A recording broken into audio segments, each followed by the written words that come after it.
નમસ્કાર નડિયાદ ચેકપોસ્ટ લાઈવમાં આપનું સ્વાગત છે।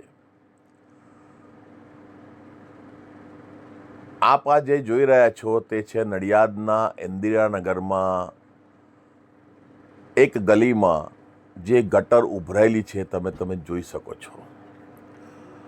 આ જે ગટર છે એમાંથી ગંદુ પાણી બહાર નીકળી રહ્યું છે અને તે બાબતે કોઈ પણ પ્રકારની કાર્યવાહી ઇન્દિરાનગરમાં કરવામાં આવેલ નથી। 100% રોગચાળો ફેલાવાનો ભય આ જગ્યાએ। શું મેયર શ્રી ઇન્દિરાનગર આપના મત વિસ્તારમાં આવતું ક્ષેત્ર નથી? શું આપને અહીંયાથી વોટ મળ્યા નથી? ઢગલો ખોબો ભરીને વોટ આપ્યા છે આપને, તો ઇન્દિરાનગરમાં આ જે લોકો હેરાન થઈ રહ્યા છે તેમની હેરાની દૂર કરો ને।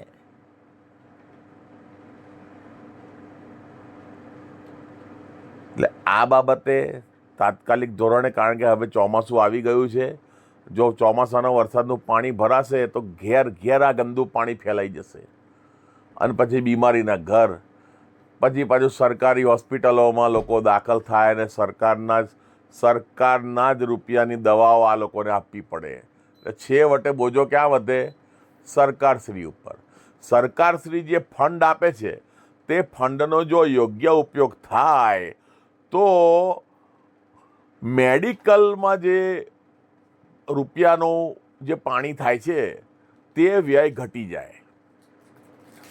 જો ત્યાં આગળ ચોખ્ખું હોય તો ઓટોમેટિક ત્યાં દર્દી ઓછા જવાના। તો સરકારશ્રીને તો બે બાજુ નુકસાન છે। ફંડ આપે છે તો પણ કામ થતા નથી અને પેલી બાજુ પણ લોકોનું આરોગ્ય સારું રહે તેના માટે દવાઓ અને સારી સારી સિસ્ટમો લગાવીને તૈયાર કરેલી હોસ્પિટલો નડિયાદમાં છે।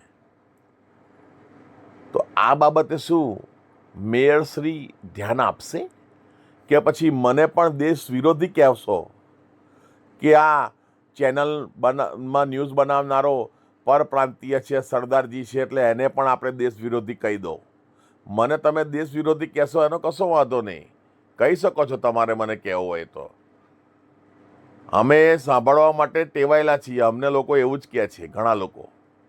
જ્યારે એમનું કામ થાય નહીં અમારા થકી એટલે અમને છેલ્લે દેશદ્રોહીની જ સંજ્ઞા આપે છે શીખ કોમ્યુનિટીને।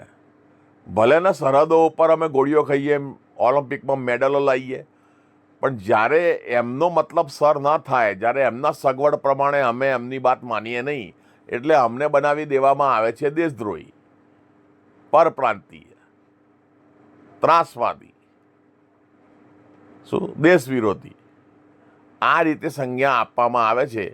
તો એક તમે આપી દેશો તેમાં અમને કંઈ વાંધો નથી, અમે સ્વીકારી લઈશું। તમે કહેશો તો અમે કહીશું હા ઓકે વાંધો નહીં, તમે અમને દેશ વિરોધી કયા, અમને અત્યધિક પ્રસન્નતા છે તમારા આ વાક્ય રચનાથી।